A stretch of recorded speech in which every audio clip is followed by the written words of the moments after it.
and my brothers after me. You could hear the noise from where we lived, but nothing prepared you for the size of the place. They put me to work on 401. That's what we called her. We knew she'd be the largest passenger ship in the world, but we didn't call her Titanic then. I was there from the beginning. I watched the shipwrights lay the keel blocks. They set big wooden blocks on the slipway to start with, then the keel atop of it, like a backbone, and the frames attached to that, like a skeleton. Workshops everywhere. It took weeks to find your way around. There'd be workshops for every trade you ever heard of. Painters, sailmakers, coppersmiths, boiler makers, cabinet makers. I even learned a bit about French polishing off them. Parliament was a fine place to work, but dangerous. Every ship cost a life, and there'd be lots of injuries besides. I was in the engine works for a while. Very well equipped it was.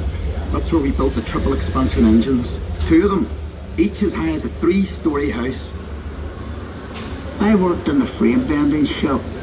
You'd heat steel beams in the furnace, then hook them onto slabs of cast iron and hammer them curved. It was skilled work. You had to bend them more than you needed because the frame straightened out a little when it cooled. The shell plates that made up the hull weighed up to 4.5 tons. They were taller than the da. The plates were overlapped on the edges. Some were raised, one after another. We called it clincher. One of the foremen taught me years ago. That's how you built steel ships. I worked as a heater boy. You had to heat the rivets on a wee plate. You pump the bellows till the rivet was white hot. Then you get a hold of it with your tongs and throw it up to the catcher. And he put it in the hole in the plate for the holder up. There were 2 of us on the other side of the plate to hold her up. We had to hammer the rivet so it filled the hole before it turned dull red. The double bottom. That's a wee space we called the tanks, made up of steel plates. The rest of the rivet squad all had to fit into that gap.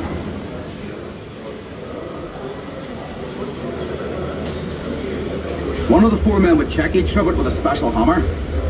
If it made a ringing sound, we'd have to go back and chase it out after work. I'd get scared working down in that double bottom.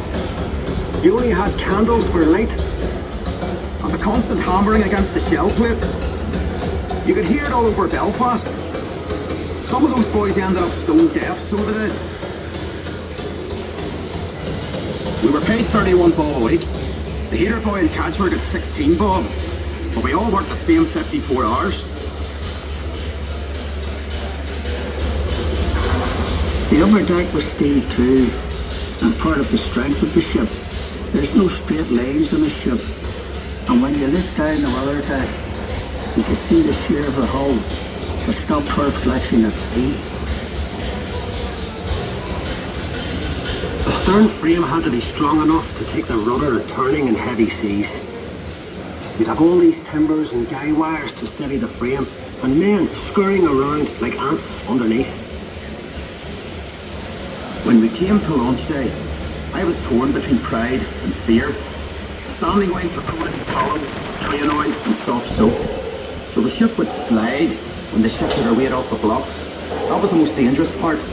When the shipwrights were knocking away the last props. They were under compression, you see, and the sliding ways would be released by the hydraulic trigger. 100,000 people watched the launch. Some paid a bob to sit in the reserved seating. There were extra trams laid on. Then we all went off to the pub to wish her well. Doc, you were proud to be an island man that day. And Titanic was the pride of Belfast.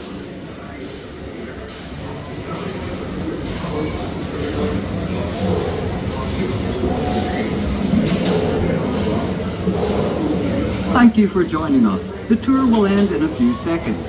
Please exit the car carefully and make sure you don't leave any personal possessions behind.